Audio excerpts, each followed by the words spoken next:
This is Unit 4, Review 2. This is number 2. So you're given the equation. First thing you always do is take your derivative. So I'm going to take my derivative here. I'm going to have my derivative 8 just comes on down. Any number in front of the trig function just comes down. So it's 8 times by sine of x becomes cosine of x. So it's 8 cosine of x plus 4 is your derivative. When you set that equal to 0, I'm going to do that work right here. You're going to have cosine of x is equal to negative 1/2. So again, that's when you take the 8 cosine of x plus 4, set that equal to 0, subtract 4, divide by 8. The cosine is equal to a negative 1/2. So when we go through and think about that, cosine is equal to negative 1/2. All right, on your coordinate plane, we have the all students take calculus. If cosine is equal to a negative, that means it has to be in the second and third quadrants. Okay, so the best thing to do is to go on your calculator, do cosine negative 1 of negative 1/2. Again, you're solving for those x. You're going to have 2 different answers, but the calculator is only going to give you 1 answer. You really want to know where is cosine equal to a negative. So you could look at your unit circle. Most of you will not have that in front of you. So on your calculator, do cosine negative 1 of negative 1/2. When you do that, I recommend you do that in degrees.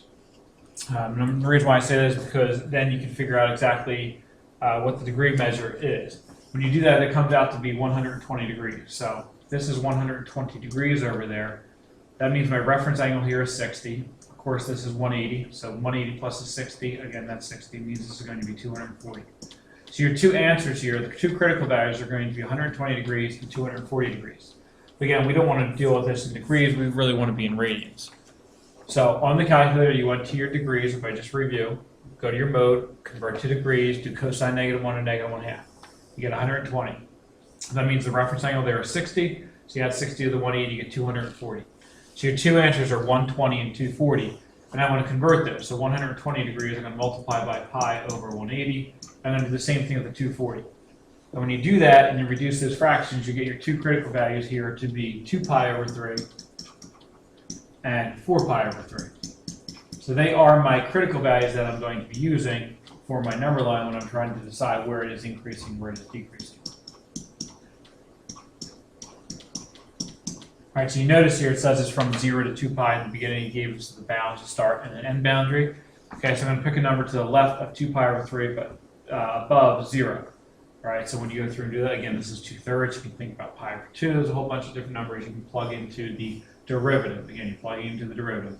It's 8 times by cosine pi over 2 plus 4. When you go through and do that, it's going to come out to be a positive. Then you're going to pick a number between 2/3 and 4/3, say maybe pi, plug it in again, 8 cosine of pi plus 4, that gives you a negative. Pick a number bigger than 4 pi over 3, and you can just pick 2 pi, take the 2 pi, plug it in, 8 cosine of 2 pi plus 4 is going to give you again a positive.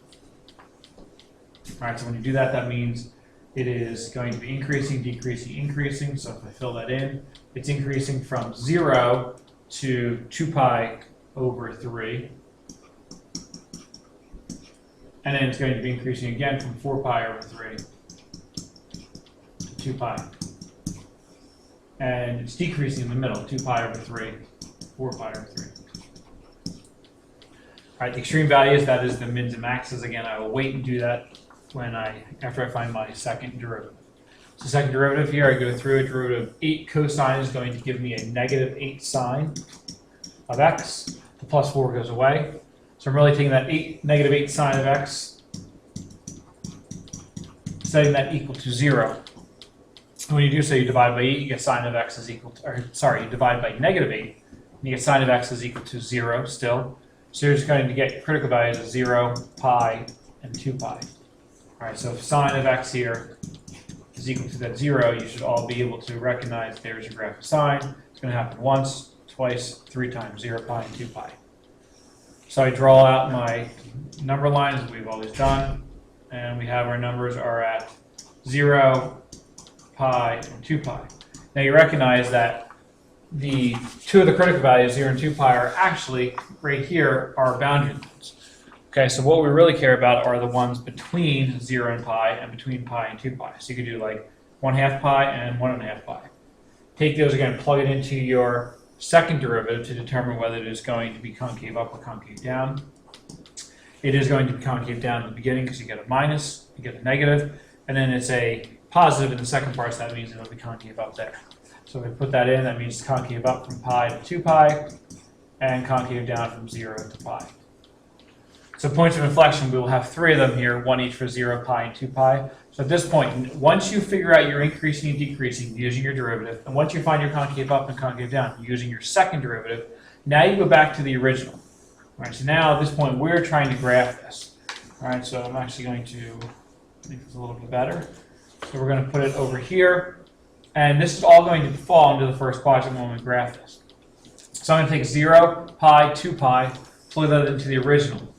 That's going to give me my points of inflection over here. All right, so the points of inflection, you plug in 0, you're going to end up with 0. That's a pretty simple one. When you plug in pi, you get 12.565. And when you plug in 2 pi, you get 25.131. Okay, so we'll have to account for that on the graphs. All right, over here for the extreme values for our mins and maxes, all right, since we did not have any points of inflection here that are the same as the critical values for our mins and maxes, that means these both have to be a min and a max. So it's going to be a maximum at 2 pi over 3 and a minimum at 4 pi over 3. And I can tell that because of these guidelines here. So you take 2 pi over 3 and you plug that into the original again to get the y value, and you end up with 15.306. And then we plug in the 4 pi over 3 into the original again, and you get 9.827. So that's just going to take us some time to go through and graph this. On the x-axis, we're going to put pi over 2, we'll put pi, 3 pi over 2, and 2 pi. These are your typical ones that we normally have there. 0 is obviously at the beginning. And I'm going to count by 5. So 5, 10, 15, 20, 25, 30. All right, so to go through and graph this, points of inflection are at 0, 0. So that was the first point of inflection. 2 pi 25 is going to be up here, actually right in my way. Pi 12.5 is going to put me right in the middle here. So there are my points of inflection. All right, 2 pi over 3, that's going to come between pi over 2 and pi. That's at 15, so that's going to be up a little bit higher. So that's closer to this point right up here. All right, and then 4 pi over 3 is going to be past pi, but before the 3 pi over 2. And that's at 9, so it's going to be down here. We know it's concave down in the beginning, so here it is, going to concave down, hit that maximum, come down, switch concavity, hit that minimum, now we're concave up. And that is your graph for number 2.